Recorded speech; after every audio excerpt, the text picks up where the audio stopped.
You mean your children don't want to read proceedings from the National Academies of Sciences? I'm shocked. That's shocking. My tolerance for people changing their mind is very high, partially because I've changed mine. I mean, in my own. And we kind of all agree now that maybe that was too much baguette, right? But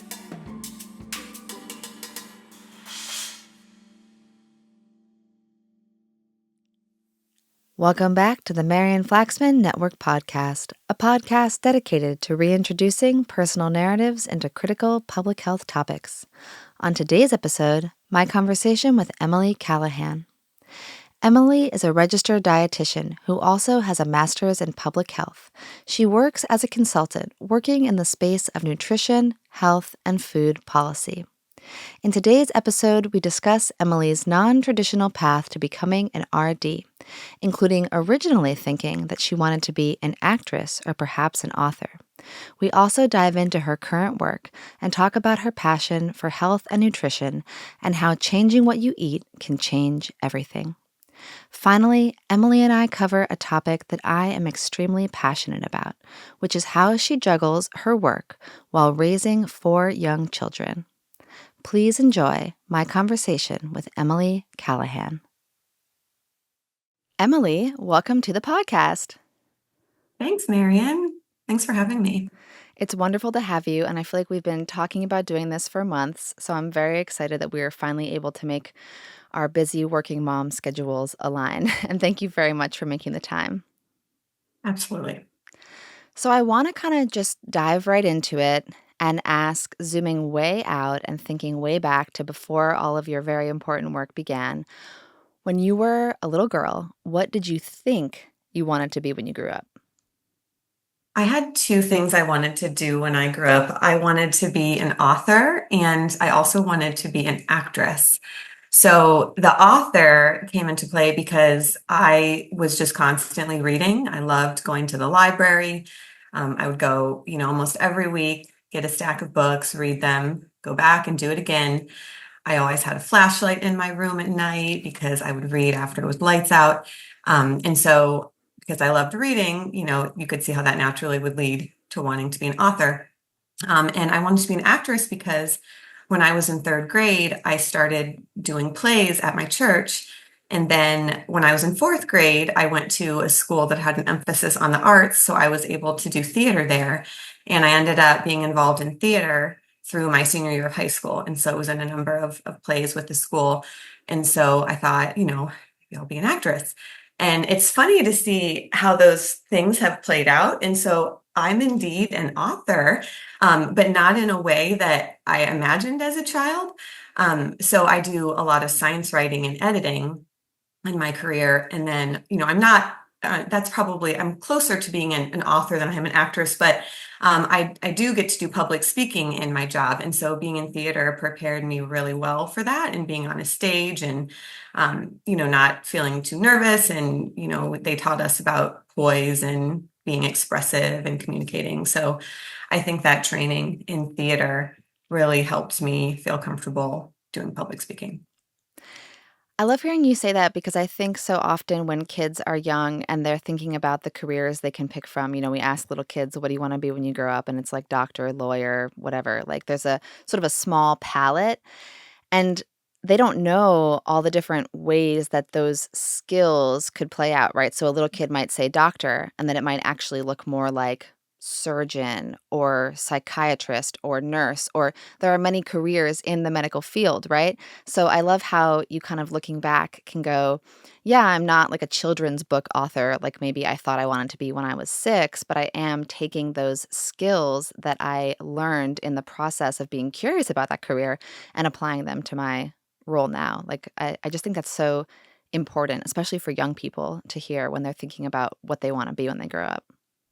Yeah, I talk to my kids sometimes about, the books I've written. So, books. And so, for example, scientific conference proceedings that I've done have been made into actual books. And so I've shown them to my kids and said, hey, I wrote these. And, they look through them and they're like, why aren't there any pictures? Or like, why are there just a few pictures? So, I've been able to show them that this is a way that I've been able to do this that's maybe different than, what you can imagine based on the books that you're looking at. So they're not very interested in the things I've written yet, but that's You okay. mean your children don't want to read proceedings from the National Academies of Sciences? I'm shocked. No, That's shocking to no. hear. Okay, so you had this vision for writing, for speaking, for performing to a certain extent. But then when you went off to college, it took a turn because you went off to study dietetics and nutrition. So tell me a little bit about that trajectory. How did you go from writing and performing to nutrition and clinical work? So my dad was a health and physical education teacher, and I loved looking through the textbooks that he used in his class when I was younger. I can remember sitting on the living room floor in the house I grew up in, going through his textbooks, and I really liked the section on the life sciences, and I liked looking at anatomy, and it really struck me, and I was really fascinated by the fact that what we eat can have such a profound influence over our health.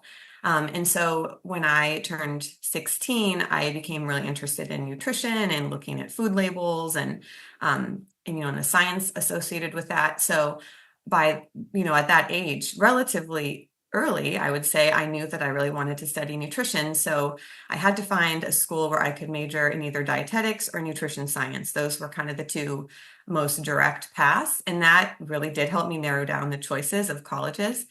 And I said, I am not going to stay in state. I lived in Ohio growing up, and I said, I'm going to go somewhere else. And, so I applied to all these schools and, was admitted to these schools in other states, but then I ended up staying in state.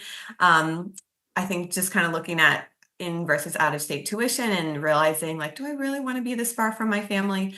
I did go about as far as I could go and still stay in state. And I went to Miami University in Ohio, and the major there was dietetics. So I ended up in dietetics, and I think we can talk a little bit more about the kind of career path that prepares a person for. Yeah, absolutely.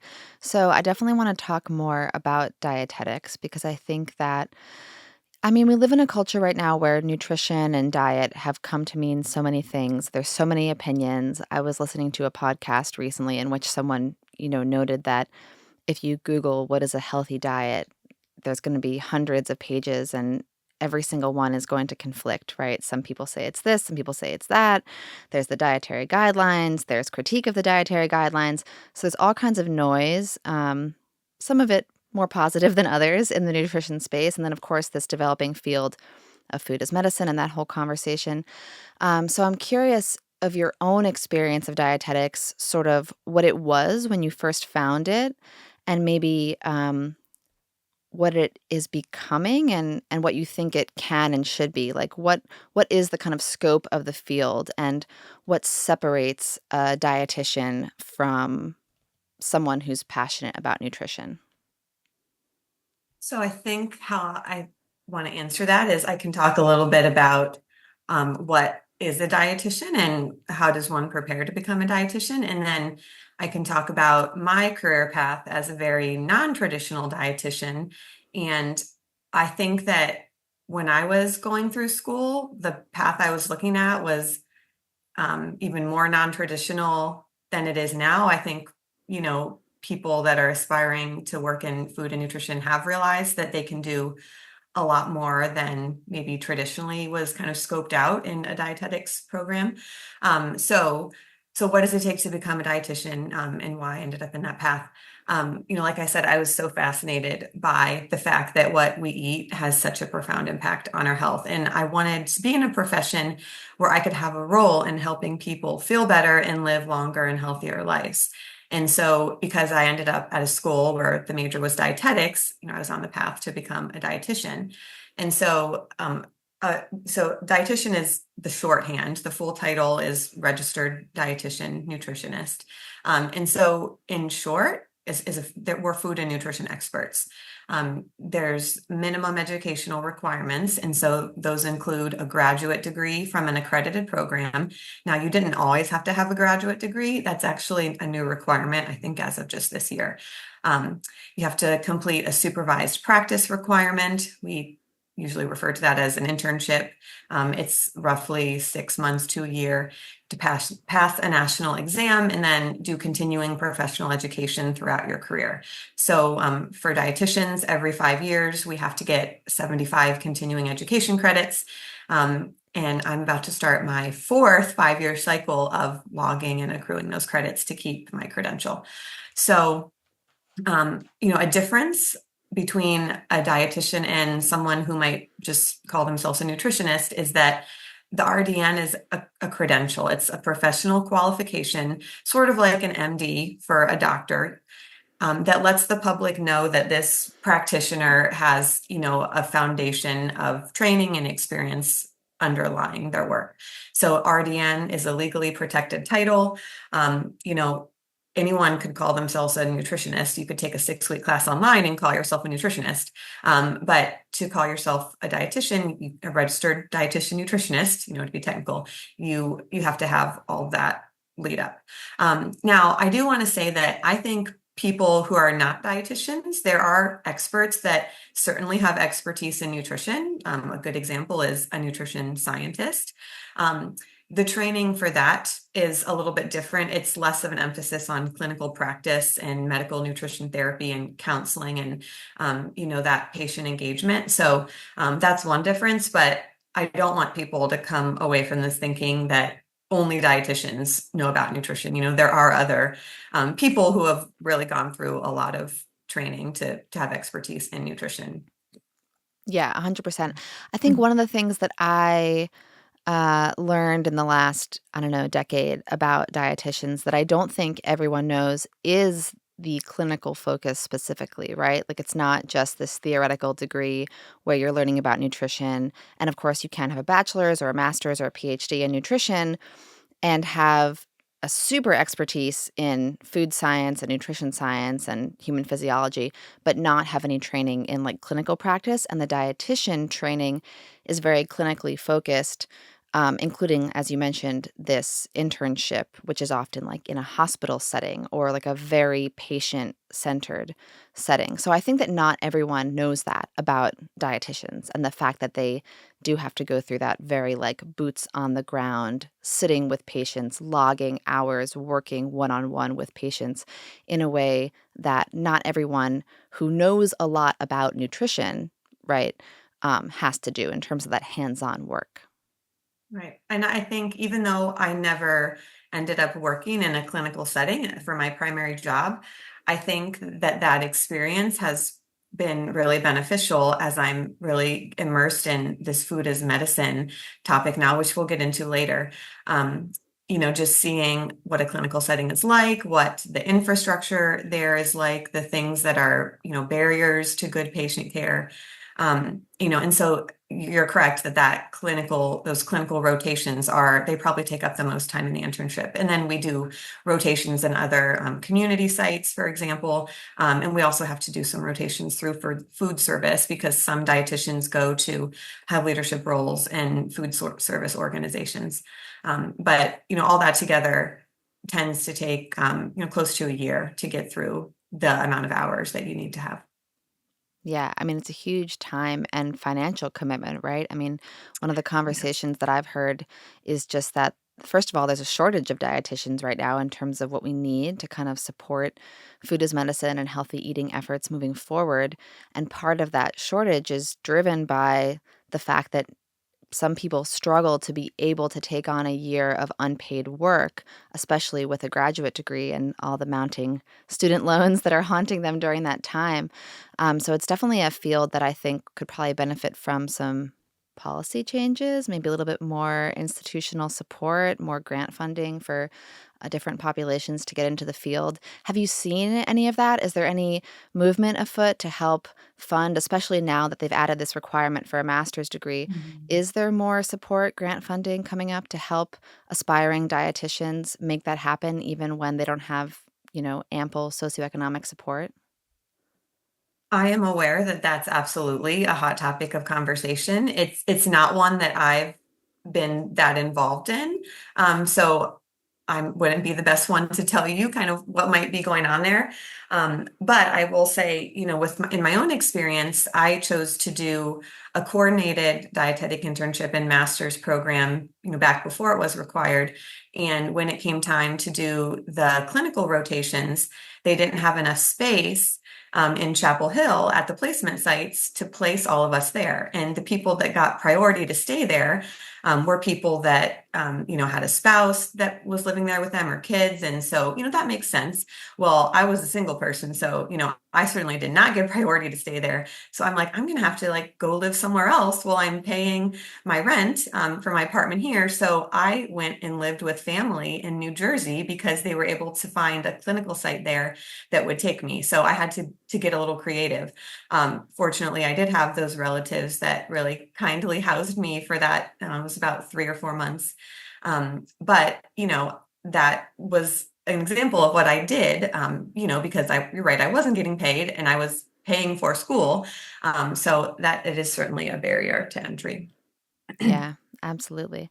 So you have this RD, you're a dietitian, that's important to you, but you also, I want to say way before it was cool, got an MPH. And I say that because these days the MPH is a very hot degree. I think more and more people are pursuing it. I know that when I was at American studying public health, it was the fastest growing major at the university.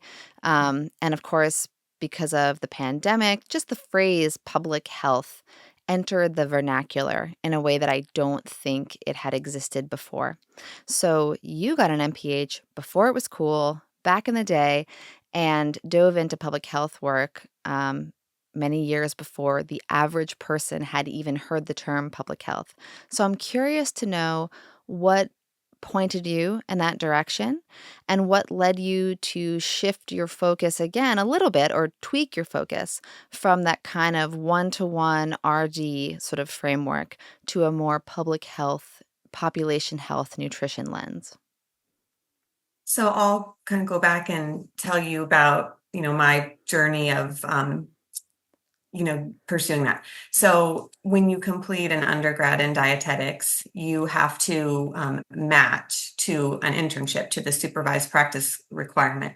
And, I imagine that it's sort of similar to when people who have finished medical school have to match to a residency. So you have to rank your choices and you interview with them, and then they rank their choices and, they match people. And sometimes, unfortunately, because there aren't enough sites for the number of people that want to go to them, sometimes people don't match. And so they have to figure out what they're going to do if they want to pursue this path. So I ended up, I knew that I wanted to do a program that combined with a master's. And the vast majority of those were MS degrees, Master of Science degrees. And so when I matched, I got my first choice, but it was an MSRD. And so as I was exploring these options, I realized that there were actually a couple of graduate schools that offered that dietitian pathway and that internship that were outside of this matching program. So I was like, I could have multiple choices here. I might not just have to rely on this match. So I ended up being admitted to two other schools outside of the match, but only one of them had the MPHRD combination, and that was the University of North Carolina at Chapel Hill. And at the time, I believe there were only two schools in the whole country that had the MPHRD combination. Most of the combined masters were MSRD. I think now, I wish I knew the statistics now, but I'm sure there are so many more now. As I was exploring the UNC website back, I guess this was 2006, I just totally fell in love with all of the classes they were describing and the work settings that their graduates went on to work in. And I just was really intrigued by this concept of policy and systems environmental change. And it was really clear that was going to be the right path for me.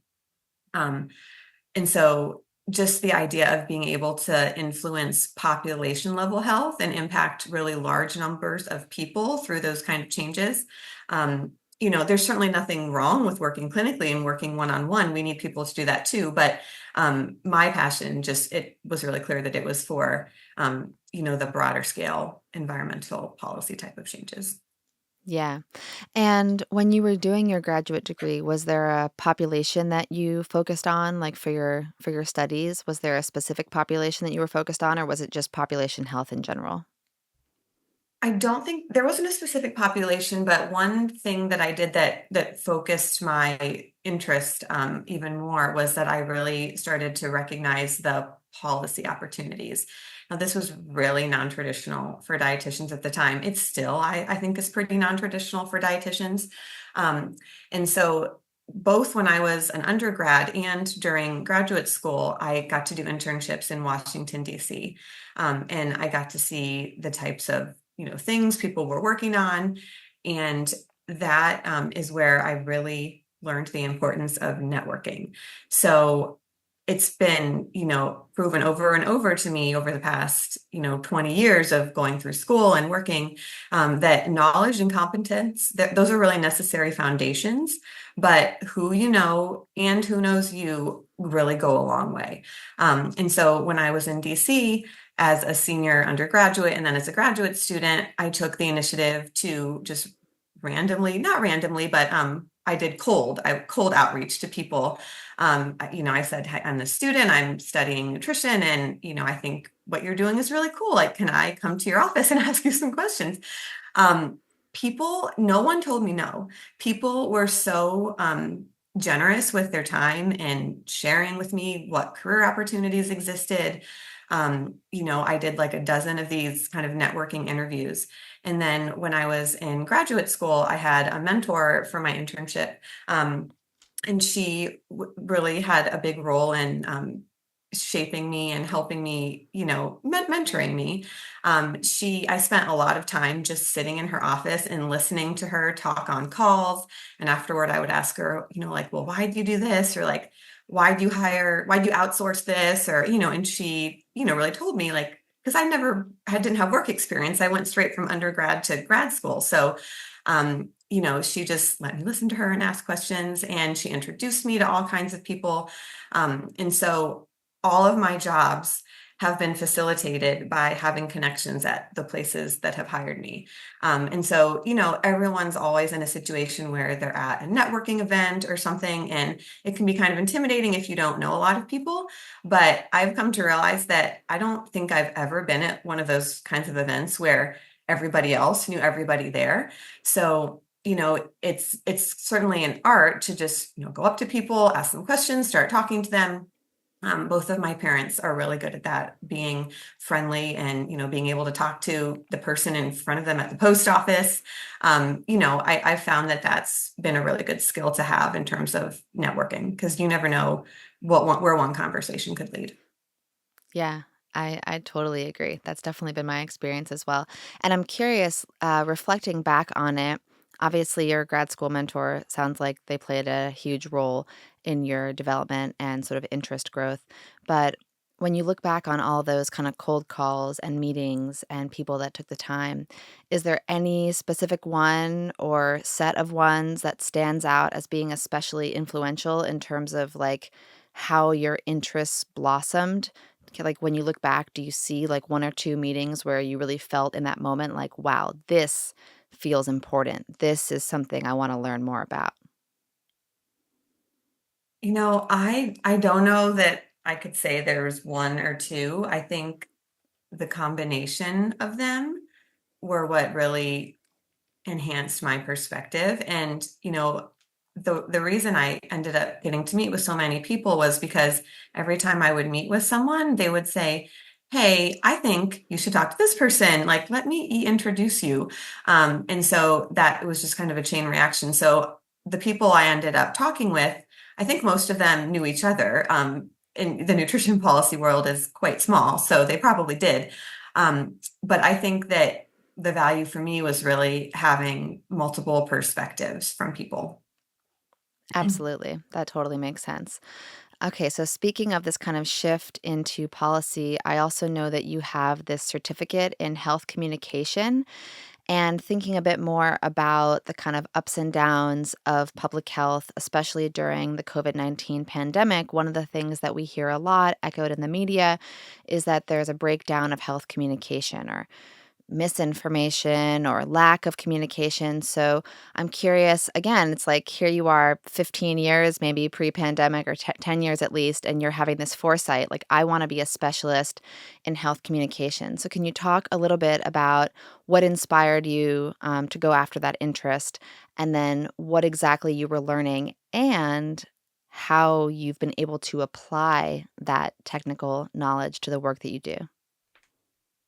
So the certificate program at UNC was introduced during the time I was there. So I ended up being the first student to complete the program. And we had coursework, for example, in communication theories and principles and in medical journalism. And there were students from, I think, at least five different majors or different schools within the university that were part of this program. So we got to be exposed to people that weren't just in our singular degree path. And so I think the health communication is really important because if we want people to change their behavior, or if we want to change environments and policies to promote health, then we have to be able to effectively translate the evidence that supports those changes. And as you know, the evidence base evolves as we learn more and more through research. So we have to be constantly keeping ourselves and our audiences up to date. Now, with food nutrition, everybody eats, everyone has personal experience here. So consumer interest tends to be really high.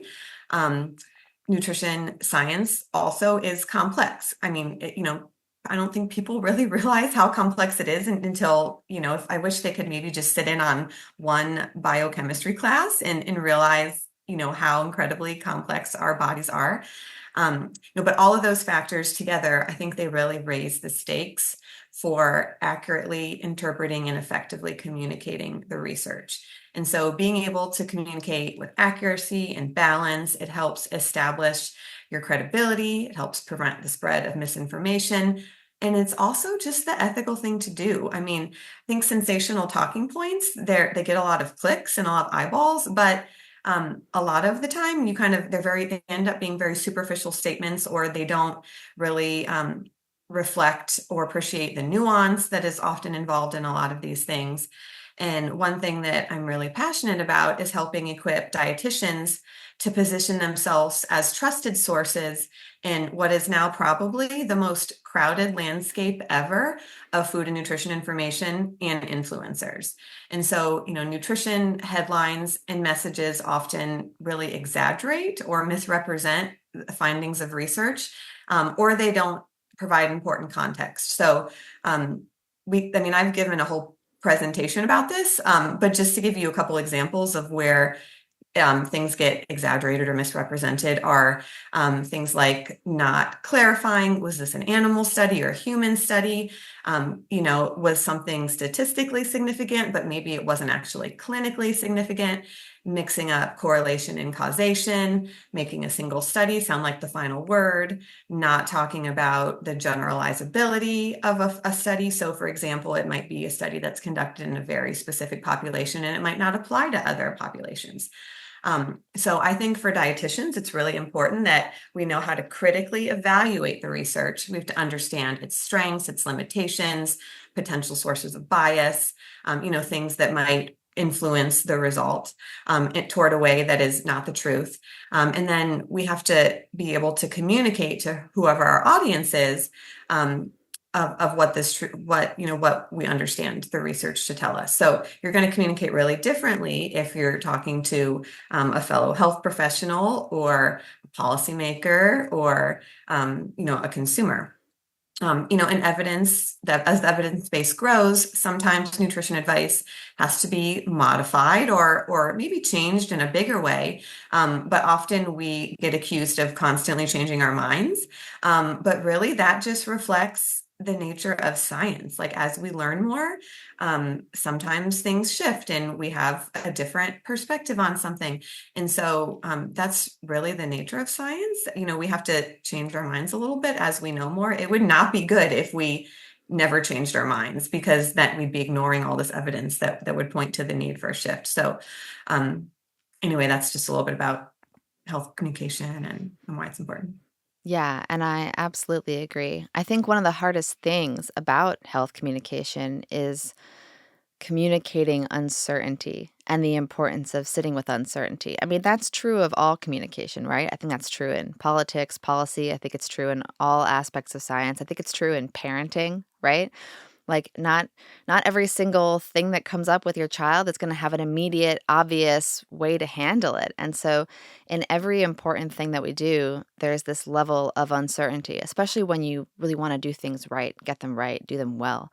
And people are uncomfortable with that. They don't like gray area. They don't like, you hear politicians being accused of flip-flopping, of being wishy-washy, and I mean, listen, I'm not hoping that my politicians and policymakers have no clear answers, but I also think that my tolerance for people changing their mind is very high, partially because I've changed mine. I mean, in my own life, I've been a militant raw food vegan and, you know, not that, very much not that. So I think that everyone deserves a chance to sort of do the science in themselves to feel what works and change their mind, and also to respond to the science as it evolves. I mean, the way that doctors used to talk about disease in the past when they didn't know what a germ was, right? Obviously, it's going to be quite different from the way we speak about it now.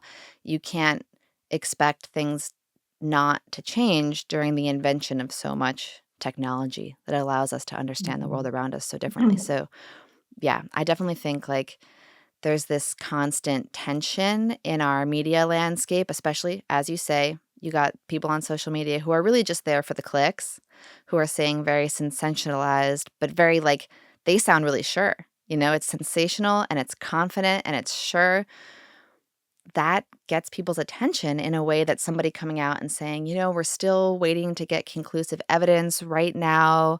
The science is pointing towards this probably being better for most people most of the time, but the average person might benefit from this. Like that's not as sexy as like seed oils are killing you, right? That's much sexier. Right. So, Avoid them and you'll be good to go. exactly. I Everything's think going to be better. right. Like, just the field of precision nutrition, which I'm not directly working in, but that has continued to show us how complex our bodies are and how people do respond differently sometimes. So, I think with population level guidance, we don't think that that's going to work for every single person because we have such a diversity of people.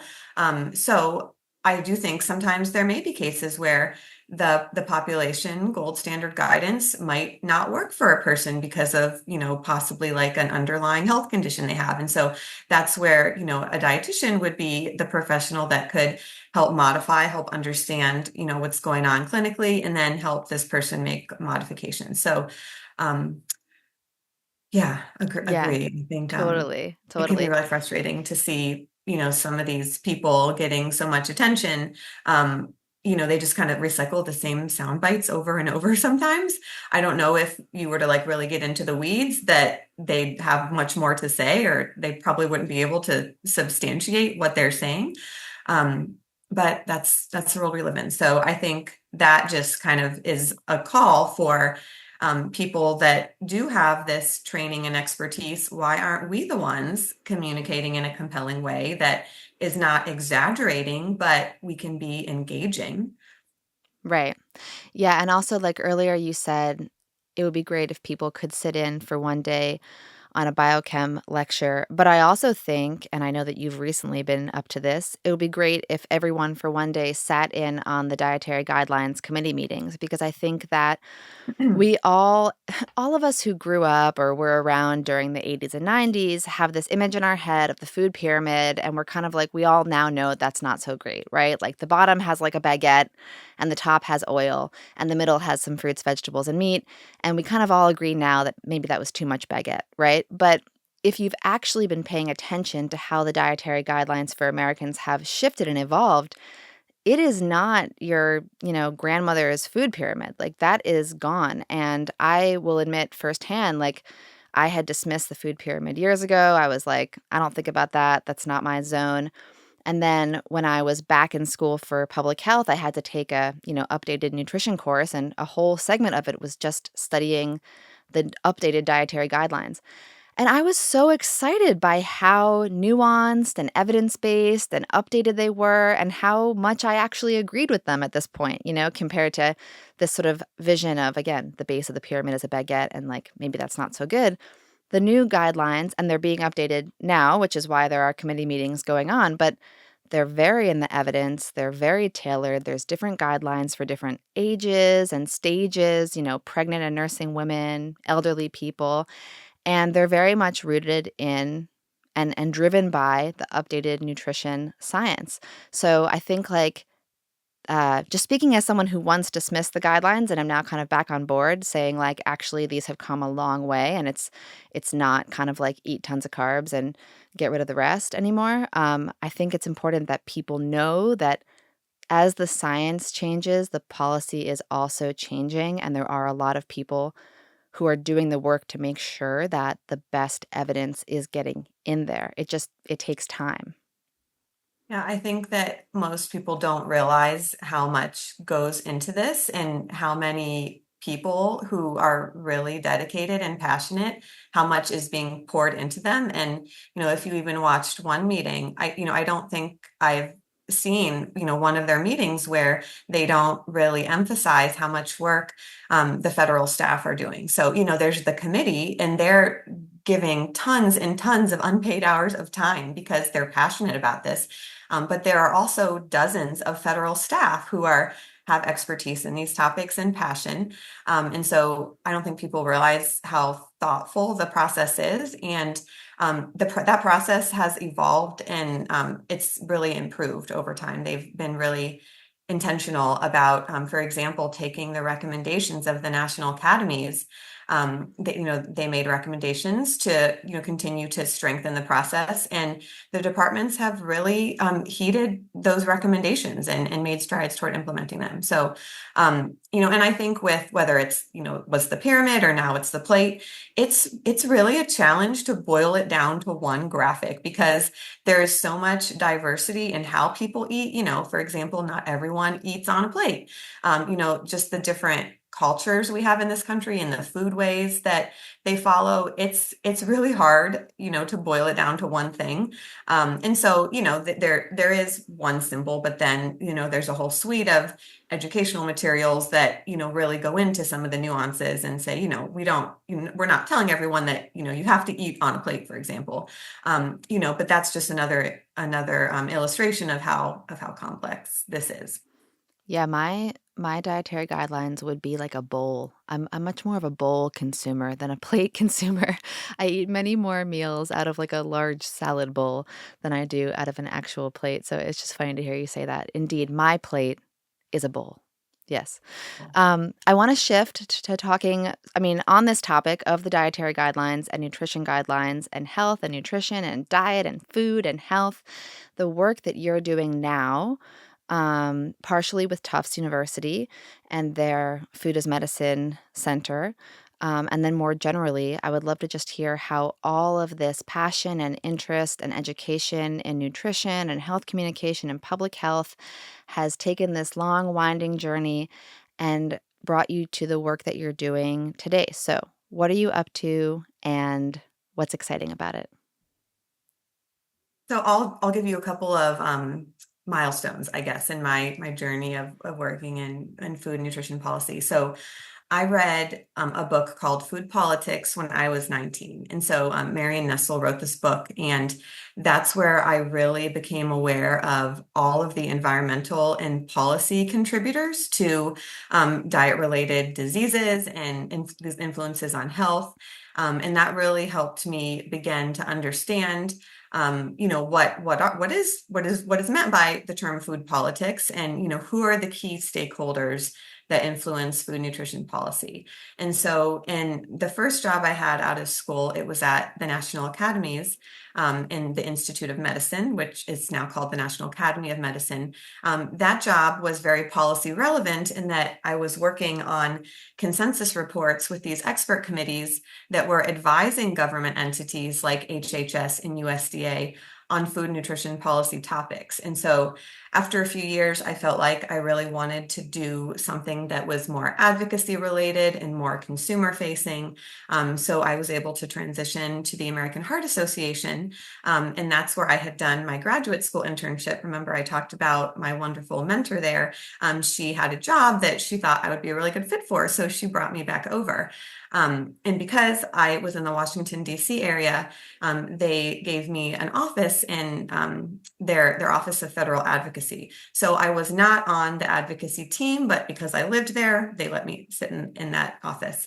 Um, I learned a lot from the government relations and regulatory affairs staff there in the role I had, where I was really at the intersection of science and policy and consumer communication and engagement. So my role was on a team that was called Healthy Living, which was based at the AHA's headquarters in Dallas. But again, I got to sit in the DC office and really see all of that. I had a front row seat to all of the advocacy stuff. And I really loved that. And so since then, my work has become increasingly policy focused. So that's over the past 10 to 12 years. But it's all still continued to be really grounded in and enhanced by my background in research and communication. And so how I'm spending most of my work time these days is in the role of Director of Policy Strategy at the Food as Medicine Institute at Tufts University. So the Institute is within the Friedman School of Nutrition Science and Policy, which is a leading academic institution for those topics. And I work really closely with the Institute's director to help plan and execute a strategic vision for informing and driving federal policy change across a few priority areas. So obviously one of those is advancing food as medicine, but we also focus on increasing investment in federal nutrition research, and in promoting nutrition security in the federal food assistance programs. So I'm in my third year of working with Tufts, and I'm just really grateful for that opportunity. It's been great. I've continued to keep learning. I'm a lifelong learner, so that aspect has been great. And, when I first got connected to Tufts, it was in 2022 to be part of its initiative to inform the White House Conference on Hunger, Nutrition, and Health, of course, which is where we met because, this initiative was a pretty ambitious vision and we needed we needed a lot of people to pull it off. And so I'm still amazed sometimes, Marian, when I think about all that our team accomplished in like 3 or 4 months, was it? I don't know how we got through that summer, but we did. Okay, yes. So we met through that work at Tufts, and you have continued to work with them. And the work has been super exciting and impactful. And you continue to kind of create this movement and this energy that's driving the conversation about food as medicine forward. So I would love to hear a little bit more about the work that you're doing there right now. What kind of really, really revs you up when you think about it. And then also, speaking of our work together at the White House conference or ahead of the White House conference, I'll never forget, so my background for many years, I worked in restaurants in the natural food space. And I was always the only mom. Like most of my managerial peers were men or they were women who were usually not married, didn't have kids. And I was like the only person in my career space who was like checking my watch because I really wanted to make it home to kiss my kids goodnight, right? Or I really wanted to make it home for my daughter's piano recital. That was very much like I felt alone in that. And I'll never forget during the White House conference that this kind of team of consultants who were working together, you were one of them, I was one of them, there were a few others. It was like mostly moms. And we were all talking about our kids and our families and balancing like work and life as moms. And it was so soothing to me. I was like, wait a second.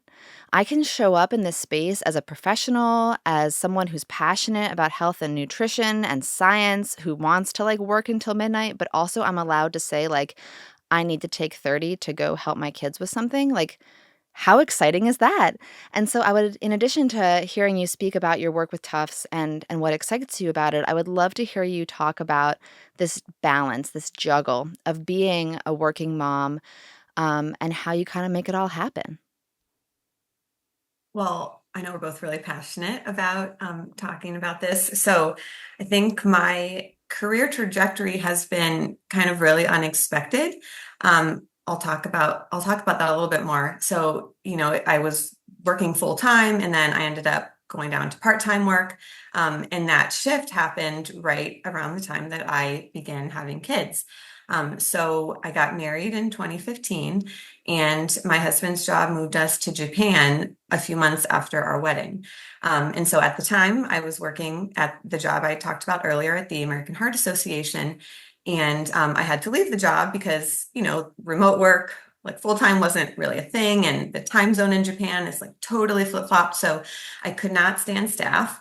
But they said, hey, why don't we hire you back as a consultant, and we can find some projects for you to work on that you can do in your own time. And I thought I needed like decades of experience before I was able to do that. I certainly didn't know what else I was going to do in Japan.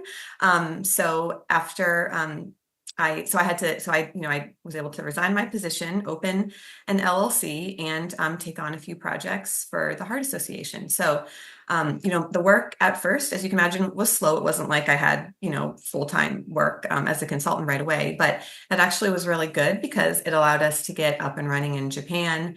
And that was, as you can imagine, a huge adjustment. I had like a couple weeks in when we moved into our Japanese house and our Japanese neighborhood. I called my husband at his office and I was crying because I could not figure out how to work the washing machine.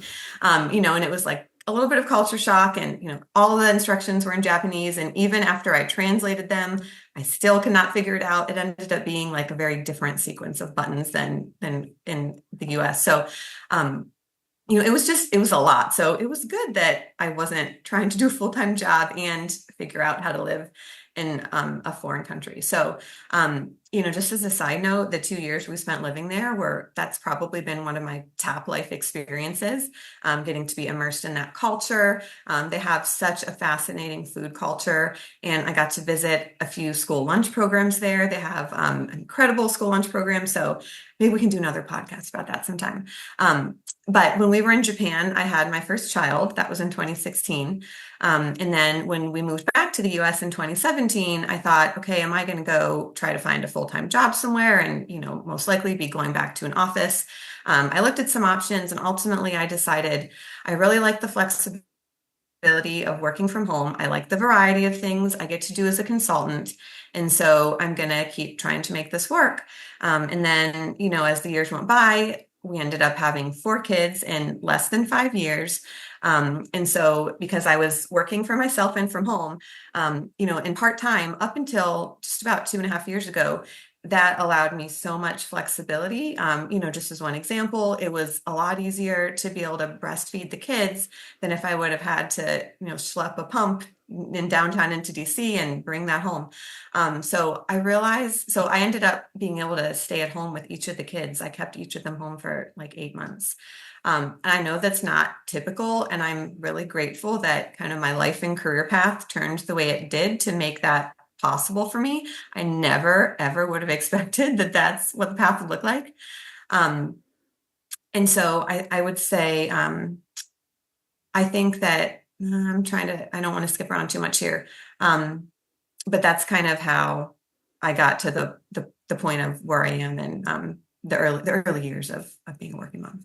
Yeah, and it's actually amazing to me because my youngest was born in 2018, so only 2 years after your oldest, but you have 3 additional ones after that one, and I'm, like, still recovering from having my youngest. I'm like, she's 6, and I'm, like, just now sleeping through the night. She's been sleeping through the night, but getting me back sleeping through the night, having to worry about all the different children at their life and age stages and fitting the work in while they sleep, as you know, all that good stuff.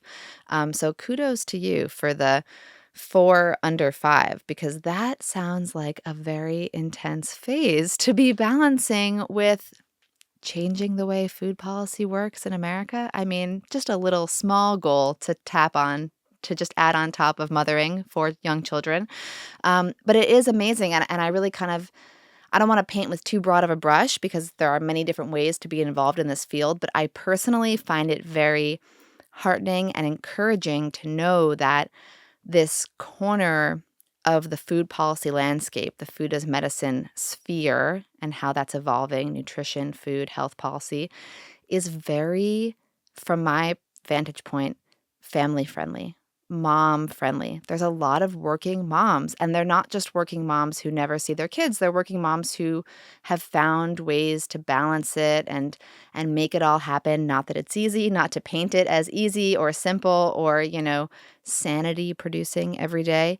But I do think that it's exciting to kind of look at this space and the future of being a working mom, especially with what remote work has opened up for moms.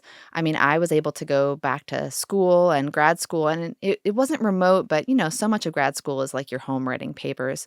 And I was able to do that with 3 kids, partially because of how much flexibility is enabled by the internet and Zoom meetings and all that good stuff. So I just think it's very exciting and heartening to know that in this space there is not just a tolerance, but a welcoming of working moms, and kind of encouraging us to show up as moms who maybe especially care about this work because we brought humans onto this planet and they're going to be living here for a long time, and we want their food supply to be nourishing and secure.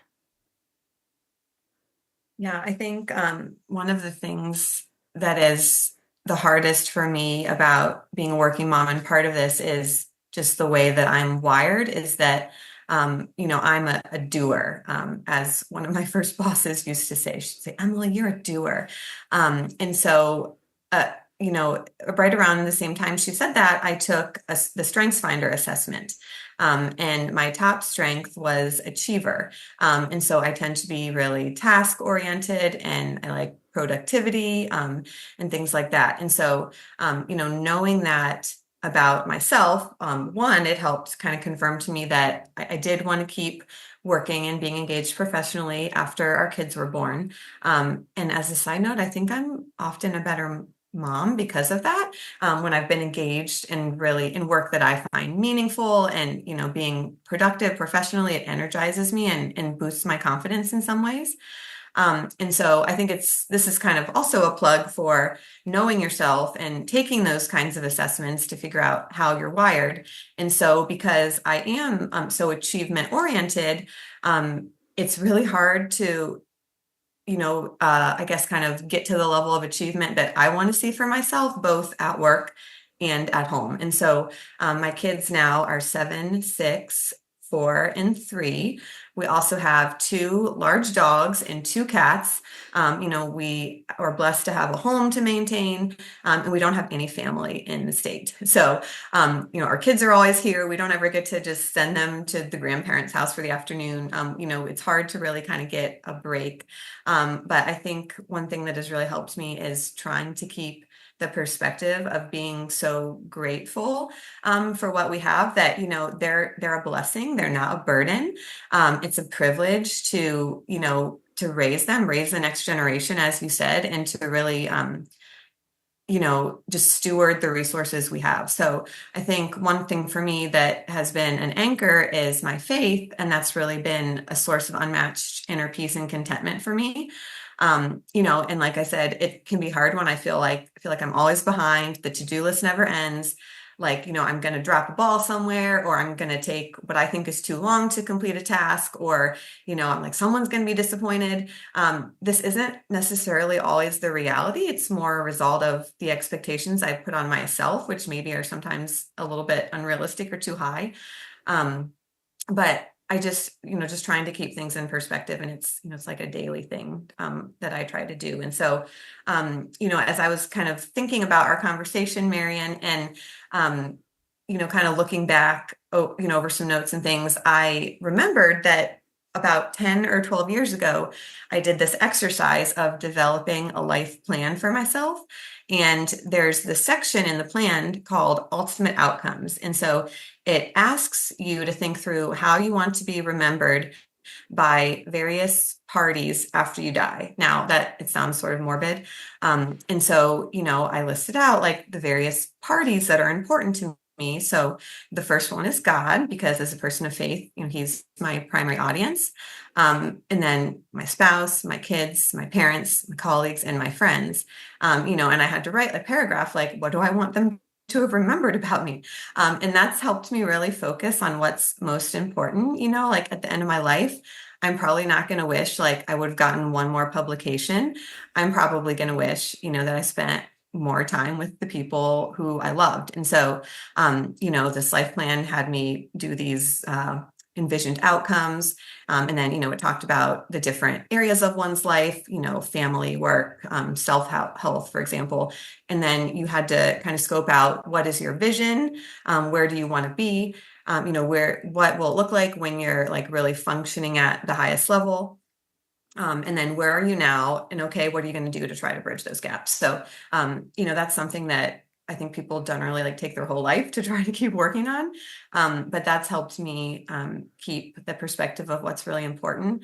My husband is really good at reminding me what's really important too. He is really a quality time person. And so, he's like, Emily, like, you don't need to like sweep the kitchen floor again. Like, just sit with me on the couch for 10 minutes. Like, and I have to realize that that is what's most important. That's going to communicate love to him and make him feel loved. So that's just not how I'm wired.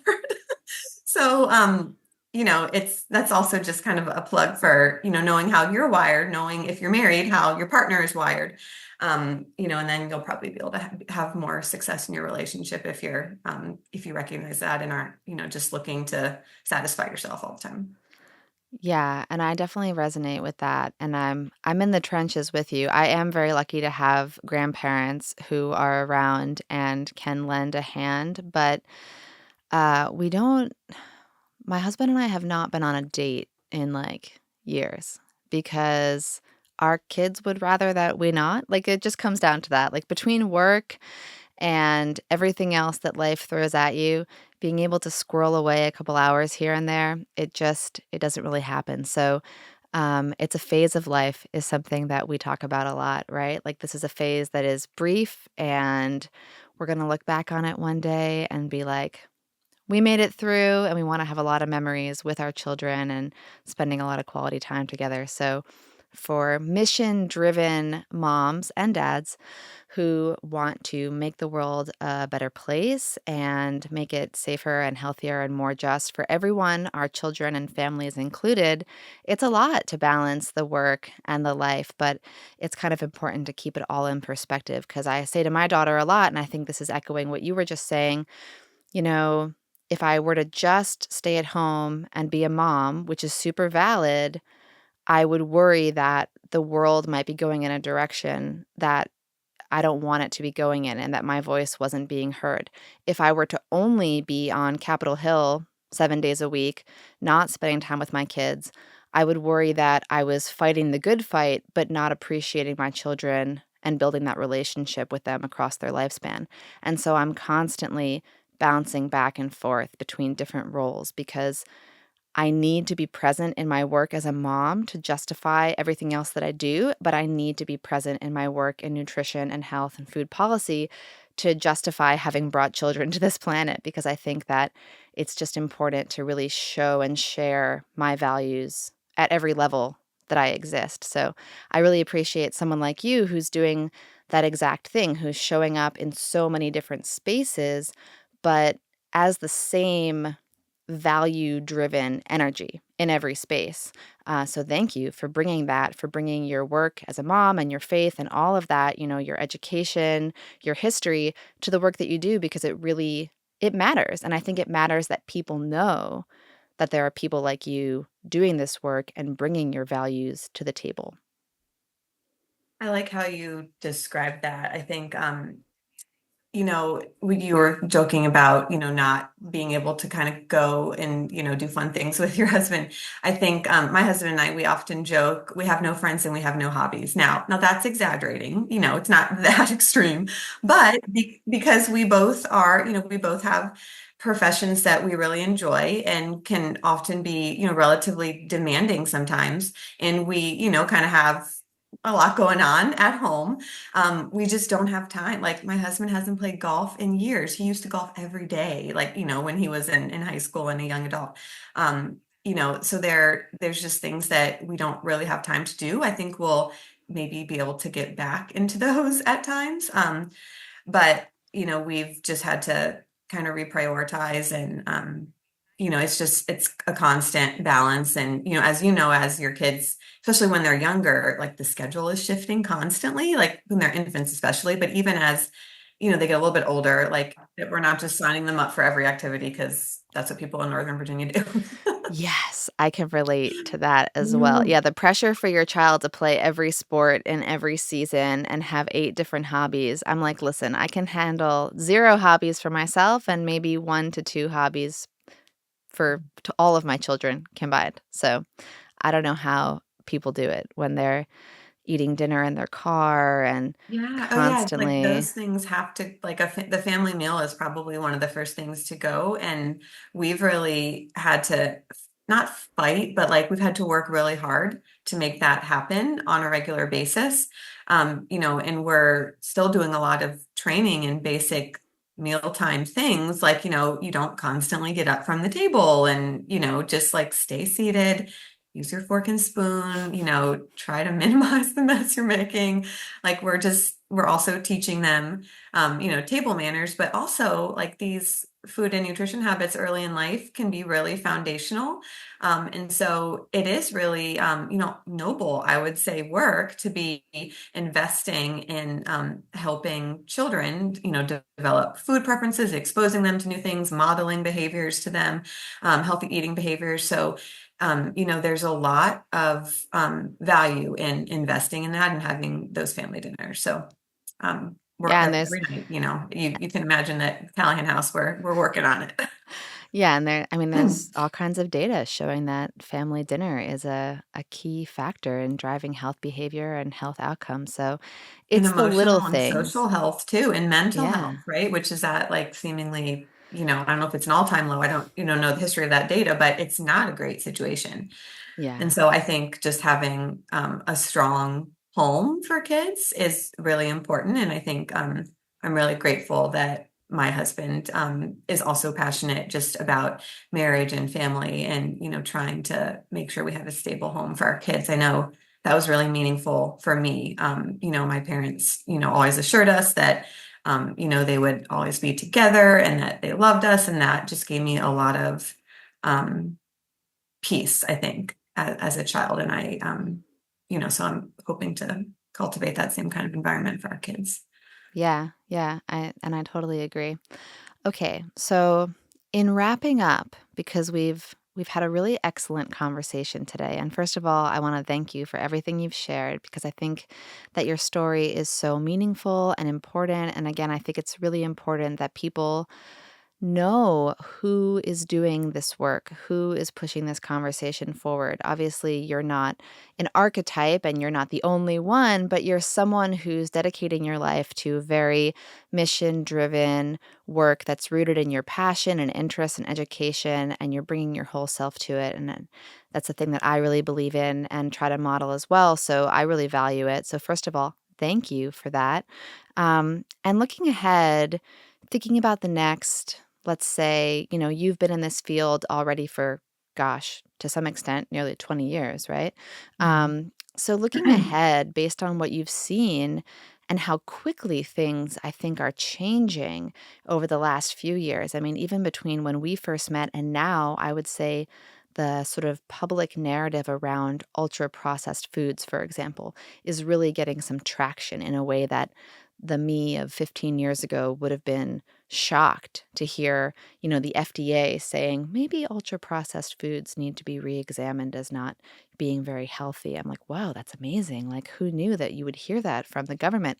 So, knowing how much things can shift, have shifted, could shift, I would love to hear you speak about maybe where you think the field is going, health and nutrition policy and food as medicine, maybe specifically, but also where you hope it's going, where you hope the average person's knowledge will be, let's say in 5 years.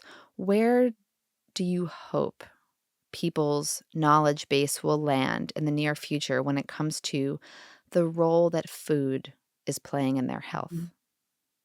So I'm really encouraged by what I think is an increasing awareness of the crisis of poor nutrition and high rates of chronic diseases in the US and the need to do something about it. So, on Capitol Hill, for instance, there's, I think, certainly an increasing awareness of this, and there's, kind of multiple things I could point you toward to back that up. But I think about this quote that I've always liked.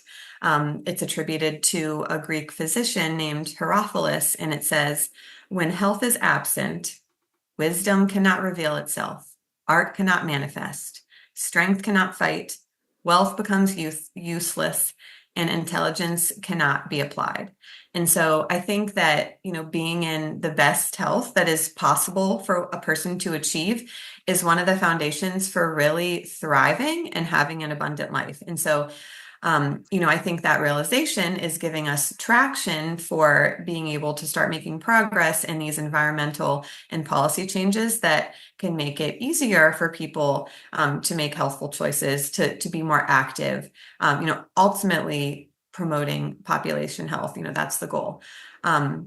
So let's see, I think, you asked about food as medicine. And so food as medicine has such potential to address, this crisis of poor nutrition and these high rates of diet-related chronic diseases that are the leading causes of death in the US.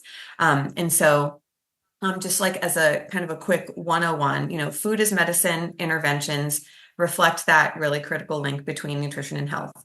They're integrated into healthcare delivery. And so these would include programs that provide nutritionally tailored meals. We might call them medically tailored meals, medically tailored groceries, or produce prescriptions. Those are some interventions. And these are to support disease management, prevention, or just optimal health, and they're linked to the healthcare system as part of a patient's treatment plan. They're often paired with nutrition education or counseling, and there's often an element of connecting people who are eligible to food assistance programs like SNAP or WIC. And so, we have evidence that is emerging that they're beneficial to health. They can help manage healthcare spending. They can be cost effective and maybe even in some cases cost savings. Patient satisfaction tends to be good. Patients have been shown to be more engaged with the healthcare system when they're part of this. So another key thing about these food as medicine interventions is that typically there's a food benefit. And what I mean by that is that, there's like literally a prescription for produce, for example, where the patient gets that for free or a very low cost. And so this is really integral because cost and accessibility are like consistently shown as some of the top barriers to eating healthy. So, I think there's just a lot of potential to overcome those barriers, to be integrated into the healthcare system where people are then being followed up and we're tracking like, hey, what is the impact? Because if it's not showing an improvement, then like it's not a good use of money. But the data that are starting, that have been generated and that are going to be continued to be generated because there's a lot of research dollars that some entities have poured into this, we really need to have those outcomes, and that's going to help us know what works. How do we need to set up interventions? Like, who are the people that are benefiting from these? Like, what disease conditions are really responsive to these? How do we set up the interventions? How long does someone get the interventions?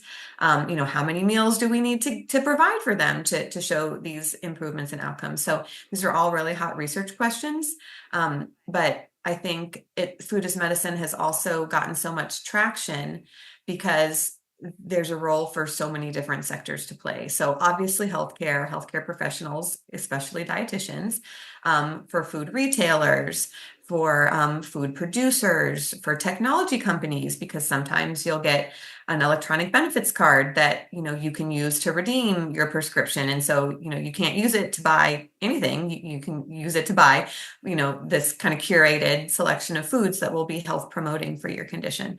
So the tech has to be there.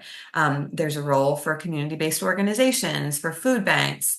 In the private sector has recognized that there's an opportunity here for business innovation and new business lines. So just in my role at the Food as Medicine Institute, I've just like I don't ever cease to be amazed by the range of different entities and organizations from different sectors that have shown an interest in our work.